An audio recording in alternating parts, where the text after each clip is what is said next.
Oh. Yeah, sorry guys, I look like crap. I just spent all night looking for my Lost review. I've been looking for it for a few days now, but I think I might have found it.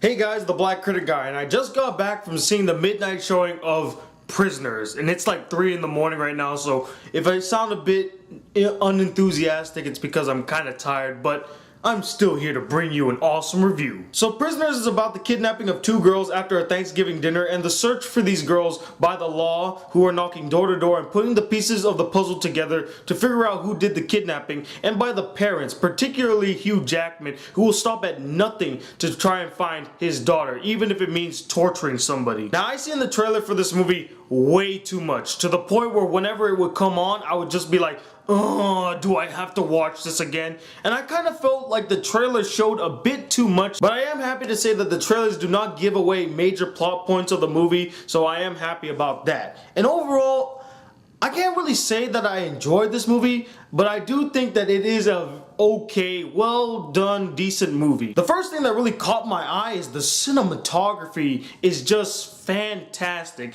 And honestly, I shouldn't be surprised that the cinematography was so fantastic, given the fact that it was done by Roger Deakins, who did the cinematography for Skyfall and other movies as well. That guy has a keen eye for framing a shot. I mean, it was fantastic. Another strong point of this movie is its story. It's very well structured and it does keep you guessing throughout the entire movie. Now, I'm not gonna lie, it was a bit daunting at first to follow the story because there were so many things going on at the same time, but as the movie continued, it started to gain focus and gain momentum, and it all ties in very well. There's a good twist, there's some great reveals, there are little things in the story that you might think are insignificant but do tie in later on to the story, and it really keeps you on the edge of your seat, on your toes, trying to figure out what's going on. And lastly, the acting for the most part was pretty good, albeit some of the acting was a bit over the top and overly dramatic, especially with Hugh Jackman, Maria Bello, and Jake Gyllenhaal. And not to get to some of the problems I have with the film, as I mentioned earlier, there are a few performances that were a bit over the top, especially with Hugh Jackman, Maria Bello, and Jake Gyllenhaal. I mean, I understand that Hugh Jackman is playing a father who just lost his daughter. He's a bit hysterical,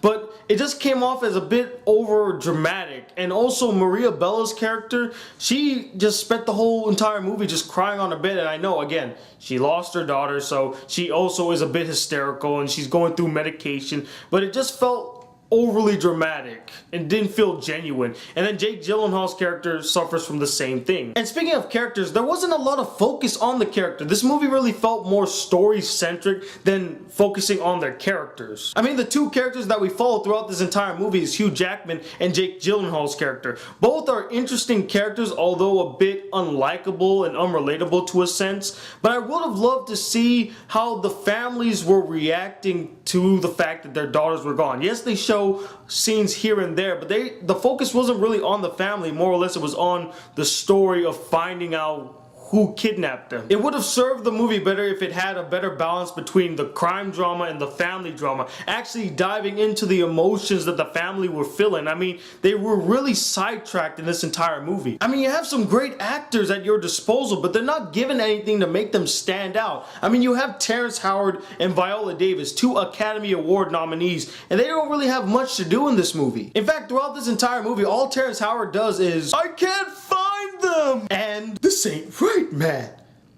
This is not right, man. He wasn't given much material to work off on, and his character comes off as one-dimensional. And the last problem that I have with the characters is that we weren't really given a character that we can root for in this movie. I mean, the 2 characters that we follow the most are pretty unlikable and unsympathetic. I mean, you got Jake Gyllenhaal's character, who's the I don't really give a fuck kind of detective, but actually I do really care. He has the same facial expression throughout the entire movie, and he just comes off as unlikable. And then we got the biggest offender, in my opinion, and that's Hugh Jackman's character. I understand that they're trying to portray a father who is a bit hysterical and he's trying to find his daughter. I made mention to this before, but what he does in this movie is just downright despicable. When he started doing the things that he did in this film, all relatability and sympathy went out the door because I couldn't root for what he was doing. And at first you could say, well, he's doing it to find his daughter. I understand. But as the movie progresses, more and more do you see just the despicable nature of what he's doing. And at the end of the film, you come to realize that, wow, he was a terrible person. Though it's pretty ironic what happens to him at the end of the film, which honestly I kind of liked. It's kind of like a comeuppance for him. And lastly, the pacing of the movie was slow in some parts that just made the scene rather dull. And I felt like they could have trimmed a few minutes off of this movie. I mean, it is 2 hours and 10 minutes long. It easily could have been an hour and 40 minutes long. So overall, Prisoners has a very intricate story that kept you on the edge of your seat, wanting to know what's going to happen next, and some beautiful cinematography.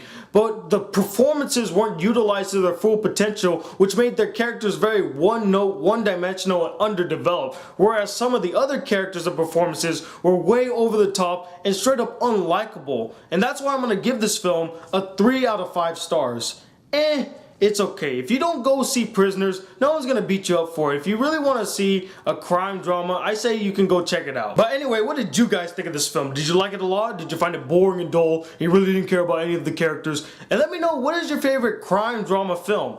Comment below, let me know. Also, for those who are partaking in the Black Critic Guy fan art contest, I extended the deadline to September 30th so that you guys can catch up on the artwork if you still need more time. So be sure to finish up your artwork and turn it in by September 30th. If you turn it in at 12 midnight on October 1st, I will not accept it. So be sure to finish it up and turn it in by September 30th. And if you have not liked my Facebook fan page, click the link in the description to go like it, check it out. Updates and more information will be put on that page. But until then, guys, hit that subscribe button if you're new to my channel. Welcome to the Black Critic Guy. Like this video if you really enjoyed it. And I'm Tony Wilder II from the Black Critic Guy. Till then, peace, YouTube.